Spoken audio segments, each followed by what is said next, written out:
havia grêmios literários em Cuiabá, no século XIX. E esses grêmios literários funcionavam, sobretudo, num ambiente onde havia acúmulo de livros, as primeiras bibliotecas rudimentares, nas casas das pessoas, sobretudo no centro de Cuiabá.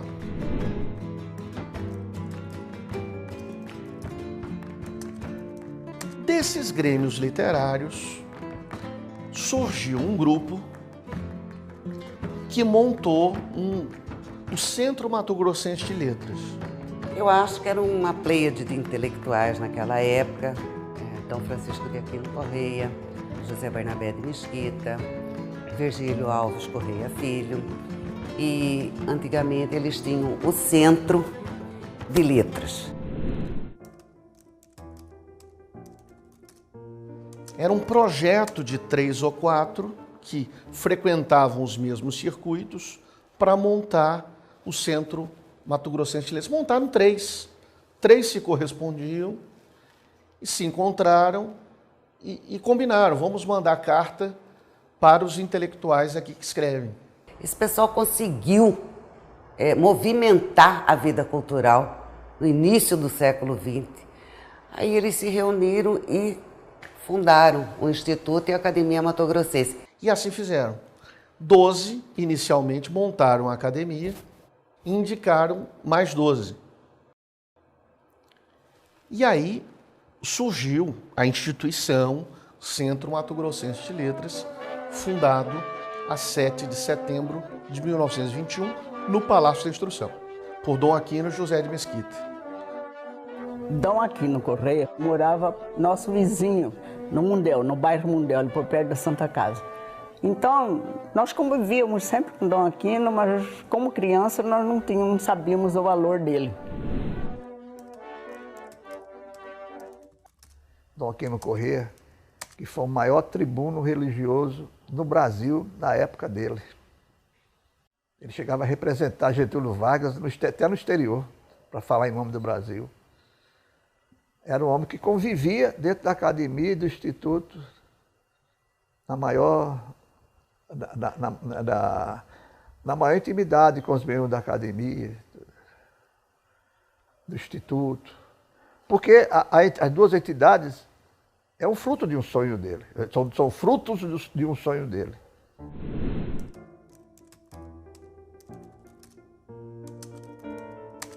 Dom Aquino, com os livros dele, ele conseguiu dinheiro para fazer o prédio da arquidiocese, fica aqui perto da Santa Casa de Misericórdia, para lá, Santa Casa de Misericórdia. Você sabe que ele nunca morou naquele prédio da mitra arquidiocesana? Ele nunca morou lá. Sabe onde é que ele morava? Tinha uma mesinha dele, que ele escrevia os livros, pesquisava, estudava, e tinha um catre. Catre é aqueles 2x assim, de madeira assim, eu não sei se era couro, isso eu vi, uma vez me mostraram. Aí te olha assim e diz assim, a grandeza de um homem como Dom Aquino Correia e viver uma simplicidade dessa. Provavelmente nós tenhamos tido a honra das academias estaduais de ter um dos intelectuais mais consistentes, mais profundos do Brasil como fundador, que foi o Zé de Mesquita. Esse cara era um gênio. Ele teve mais de 200 publicações. Sem dúvida, um dos maiores intelectuais do século XX. Sem dúvida nenhuma. Sujeito que não ficava nas margens aqui de Mato Grosso, ele extravasava. Então, a presidência dele foi de 21 até 61, na morte do sujeito. Quer dizer, então, 40 anos sob a administração de uma mesma pessoa. Ele assistia a missa das 9 e depois ia lá para a academia abrir a casa. Então, era uma oportunidade para todos os artistas se apresentarem, ou instrumentista, declamadora, cantora, e nós participávamos disso. Então tinha canto lírico, música clássica, show de música popular brasileira, declamação de poesias, enfim. havia atividade. Quando ele faleceu, a academia ficou acéfala. É claro que ele foi sucedido. Depois veio o Antônio de Arruda. E ela foi administrada de uma maneira possível por quem estava ali na direção, como é até hoje. Mas o vazio que o Mesquita deixou, até hoje, quem sabe, não tenha sido completamente resgatado.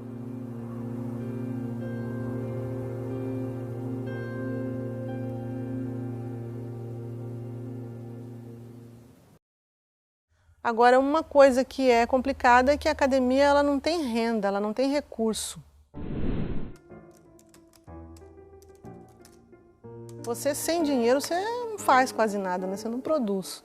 Você vai em outros lugares, né? Em outros estados, em outros países, assim, é incrível assim, o que a cultura é valorizada, os escritores, tem monumentos para os escritores. Aqui a gente vê, na verdade, um descaso grande, tanto que a produção desses caras, muitos deles, o Dick, por exemplo, está aí para ser publicado, tem uns 10 romances inéditos. O empresariado não se interessa de jeito nenhum em bancar isso. Por quê, né? Esse pouco caso com a alma. A academia, como todas as instituições, precisa de recursos. Não adianta você só ter boa vontade. Não adianta só você meter a mão no bolso, como praticamente todos os presidentes, todos os dirigentes acabam fazendo. Podendo ou não podendo, as coisas acontecem, até as coisas mais domésticas, mais simples possíveis, né?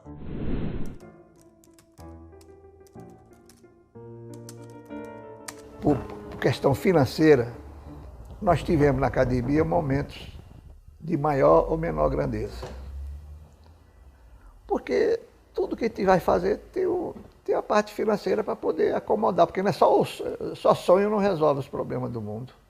Lenin, ele dirigiu a academia num dos momentos difíceis da academia. Ele usou dinheiro do bolso dele para poder a academia levantar de um período difícil da história dela. E ele levantou a academia.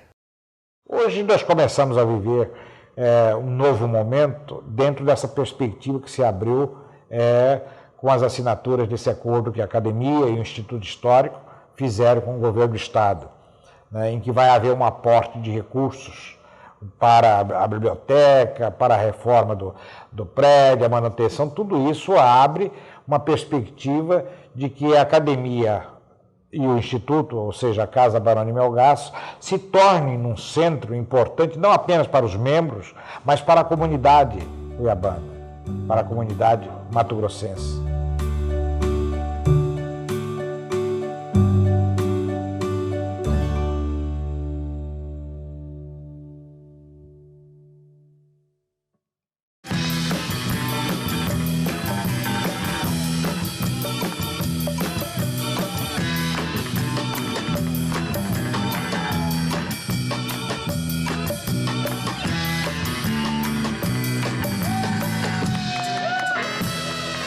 Tem que lembrar que quando eu tinha 20 e poucos anos, o bacana era proibido proibir do Caetano Veloso.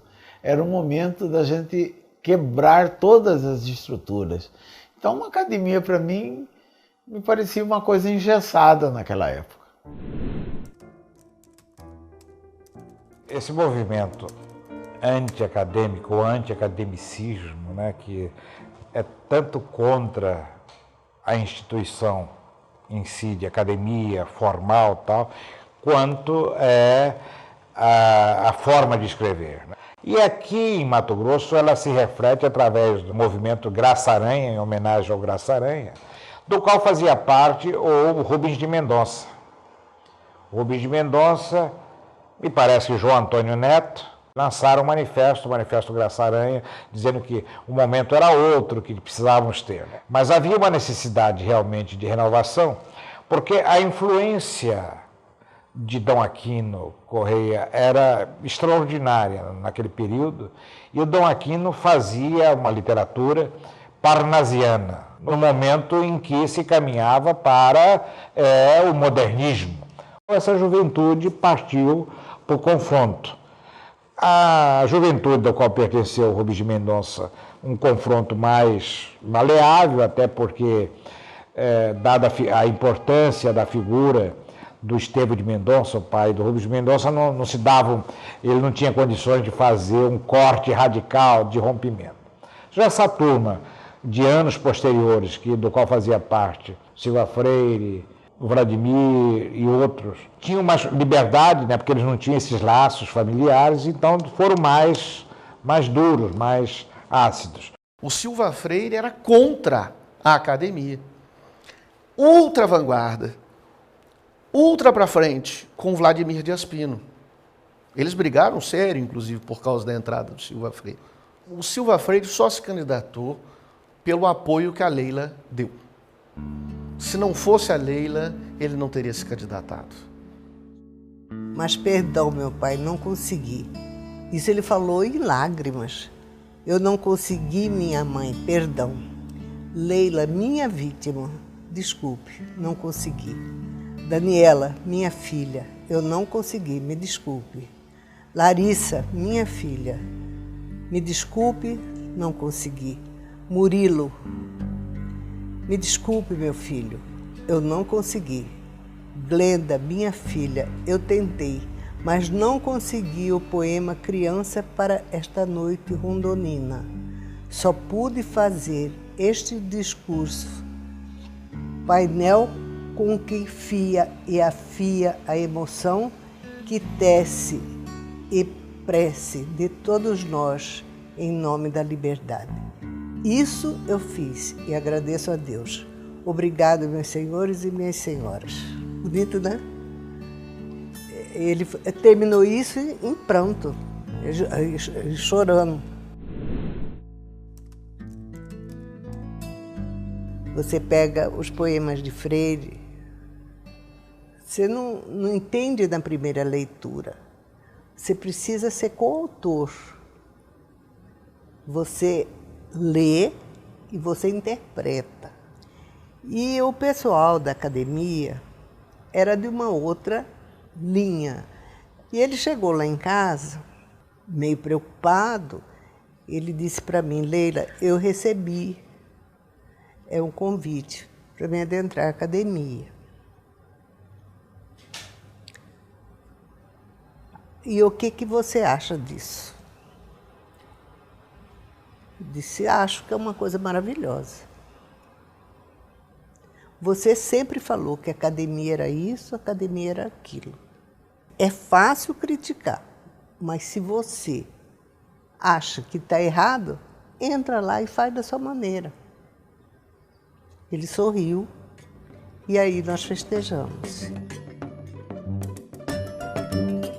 E eu acho que na década de 80, o Silva Freire foi um contraponto importante dentro da academia. Até chegamos uma época a criar a Academia dos Mortais, né? Que era uma brincadeira que a gente ia fazer. E tinha um barzinho bem em frente à academia, eu falei, podia ser nossa sede, a gente bota uma plaquinha e se reúne lá. Eu passei uma época achando que a academia era um lugar só de tradicionalista. Isso eu pensei mesmo. De repente eu vejo que não é mais assim. Estando lá, não é que não exista tradição, não existe cultura sem isso, mas existe a vanguarda. Tem um abrigo para todas as correntes lá dentro.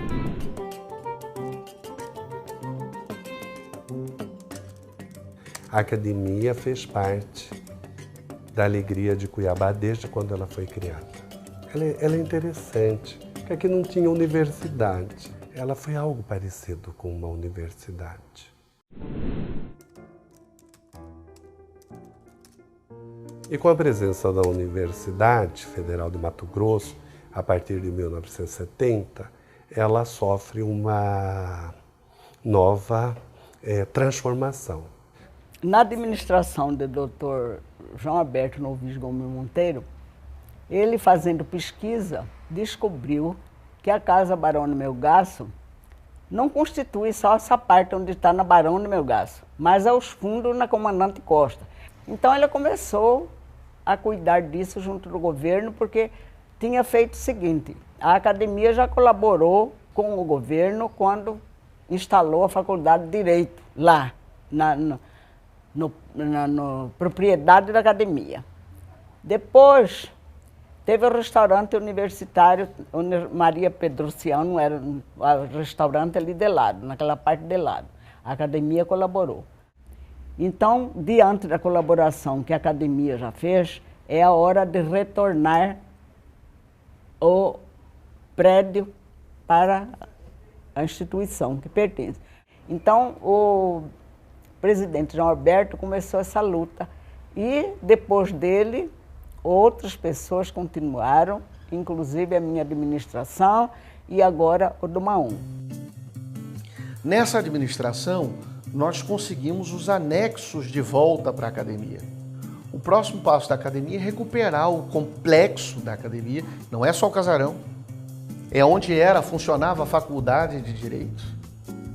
Recuperar o complexo, fazer dali uma grande biblioteca, não é museu, não é arquivo morto, é fazer uma biblioteca com atividades interessantes para a criançada.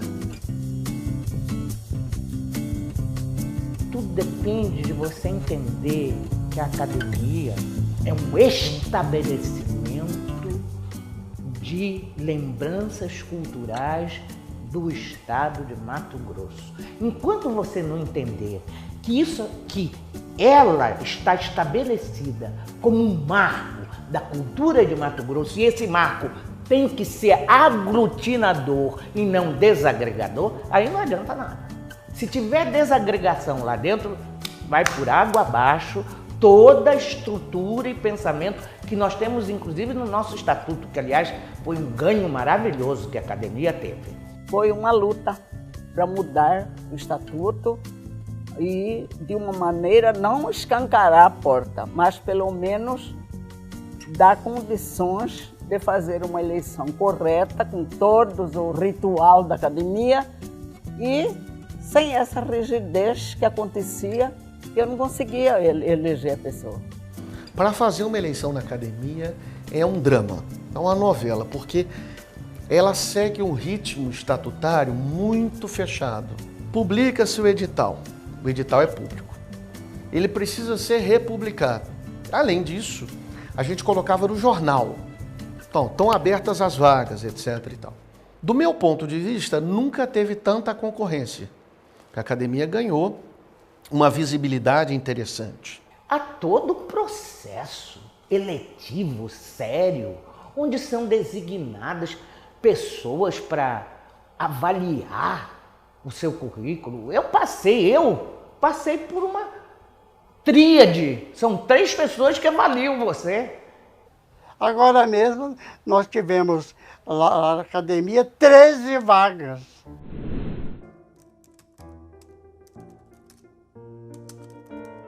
E eu recebo aqui pedidos de voto, né, acompanhado de exemplos de produção, não sei o quê.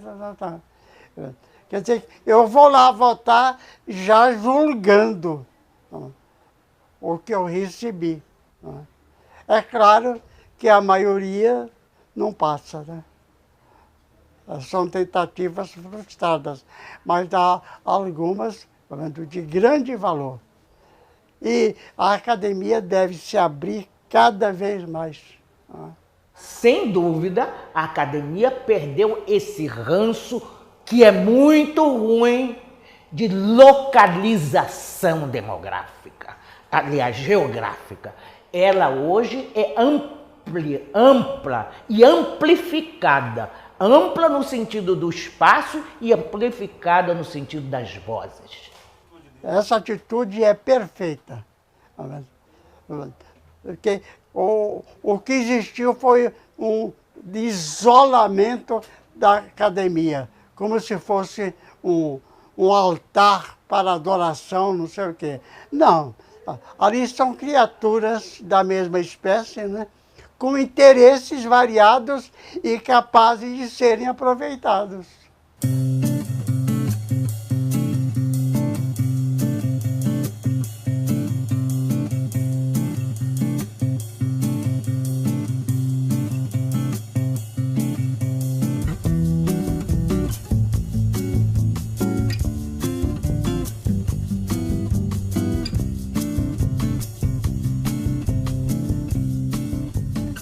A instituição tinha 87 anos, administrada por homens, e eu fui a primeira mulher para administrar essa Casa de Letras, por merecimento, porque eu tinha sido tesoureira, secretária em todas as administrações e eu estava por dentro do que acontecia lá. Então, os mais velhos foram os que incentivaram para que eu fosse a presidente. E uma das coisas, porque eu luto da academia, é para o aumento do número de acadêmicas, da mulher fazer parte, pelo menos metade da academia. Porque a mulher não é só a mãe, ela é a partícipe da vida, e de todos os atos da vida, né? Quer dizer, cultura sem mulher é cultura incompleta. Vida sem mulher não é vida.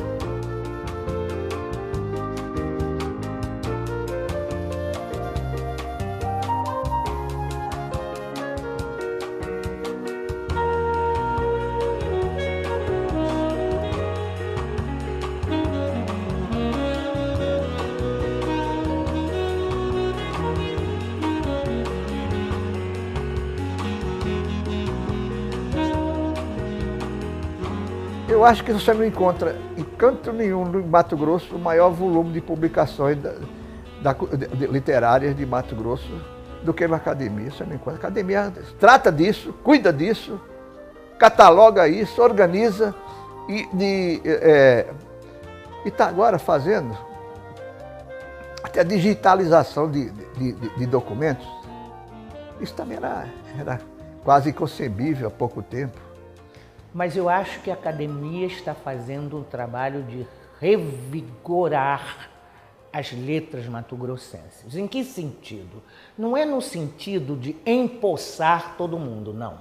É no sentido de abrir a casa para várias manifestações, porque a academia, ela não é só de letras, é de artes também. As pessoas não sabem disso.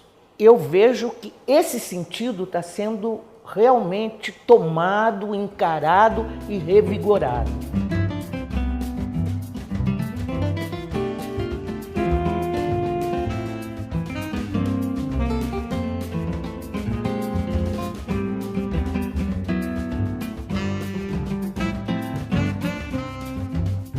Eu fiquei pensando na minha cabeça louca, pra que cria uma academia? Fiquei pensando como é que era para os caras da poesia viverem em Cuiabá no começo do século. Pra quê?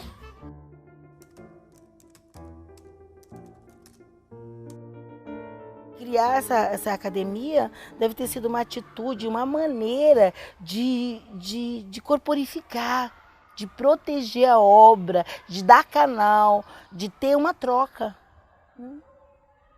Mas hoje eu vejo que tem funções diferentes.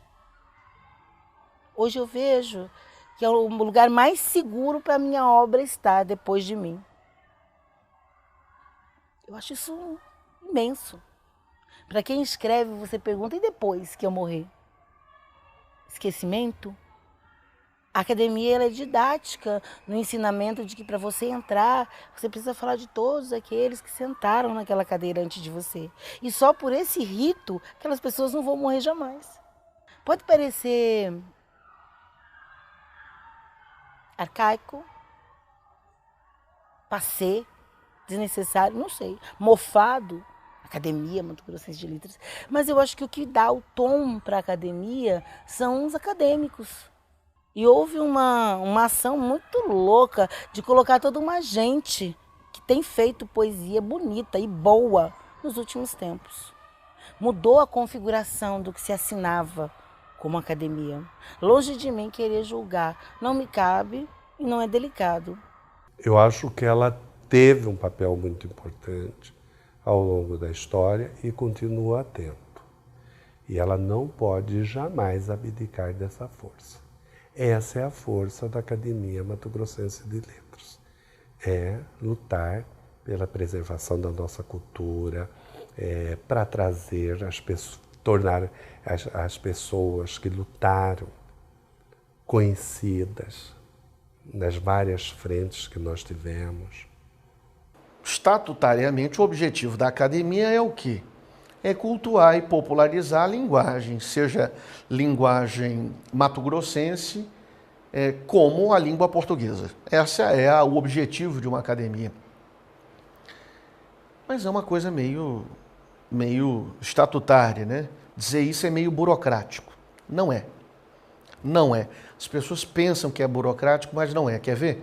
Sebastião Carlos Gomes de Carvalho, nosso ex-presidente, lançou um livrão, um monstro, enorme, sobre termos e expressões de Mato Grosso. Não é nem de Cuiabá, é de Mato Grosso. Então,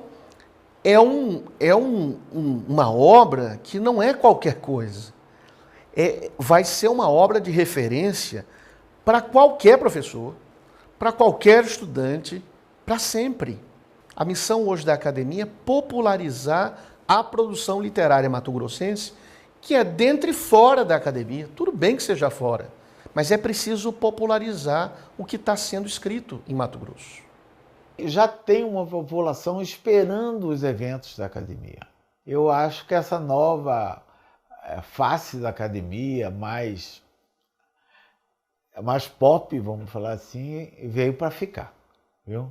Está na hora não só de chamar o povo de lá, mas temos que chamar quem?